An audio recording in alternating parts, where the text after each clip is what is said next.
আজ জানাবো 2025-এর আইপিএলে অধিনায়ক হারানোর সম্ভাবনা আইপিএলে কাদের। নিলামের আগে যে ফ্র্যাঞ্চাইজিগুলি তাদের অধিনায়ককে এবার ছেড়ে দেবে, চলুন আজ জানাবো সেই রকমই কয়েকজন অধিনায়কের নাম। তবে তার জন্য সম্পূর্ণ ভিডিওটা দেখার অনুরোধ রইল। চলুন শুরু করি।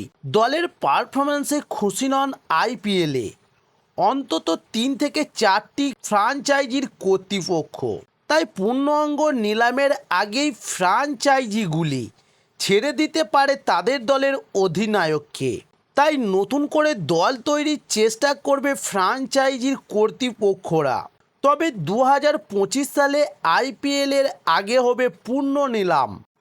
তবে সেই নিলামের নির্দিষ্ট সংখ্যক ক্রিকেটারদেরকে ধরে রাখতে পারবে ফ্র্যাঞ্চাইজিগুলি, বাকিদের ছেড়ে দিতে হবে নিলামের জন্য। তবে সূত্রের খবর অন্তত 3টি ফ্র্যাঞ্চাইজি তাদের অধিনায়ককে রাখতে চান না।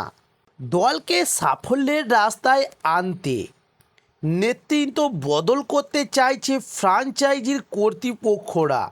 তবে এই তালিকায় প্রথমেই রাখা হয়েছে লোকেশ রাহুলকে, কারণ গত বছর থেকেই লখনৌ সুপার জায়ান্টসের কর্ণধার সঞ্জীব গায়াঙ্কারের সঙ্গে দূরত্ব তৈরি হয়েছে এবার রাহুলের। কারণ দলের ব্যর্থতার জন্য রাহুলকে প্রকাশ্যে চিৎকার করেছিলেন রাহুলকে সঞ্জীব গায়াঙ্কার।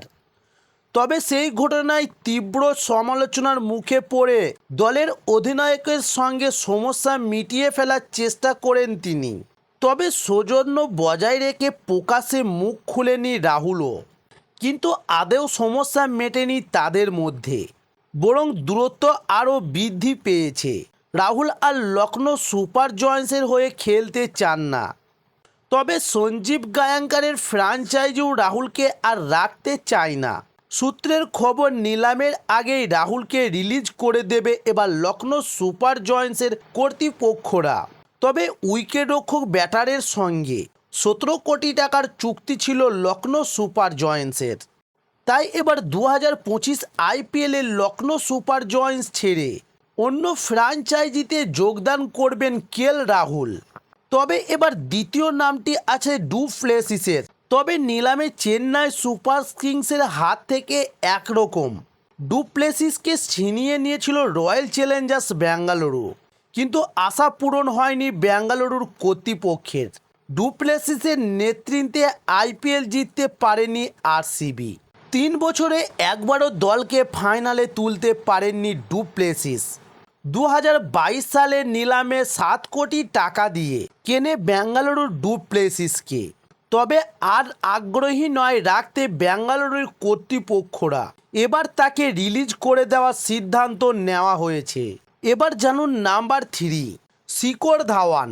গত বছর আইপিএলের প্রথম দিকে কয়েকটি ম্যাচ ছাড়া চোটের জন্য খেলতে পারেনি ধাওয়ান।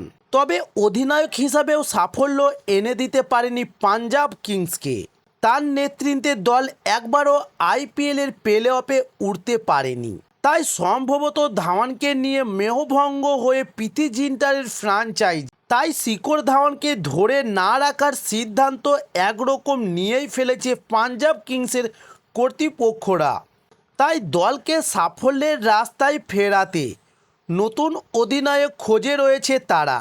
তাই নিলামের আগে ছেড়ে দেওয়া হতে পারে বাঁহাতি ওপেনার ব্যাটসম্যানকে।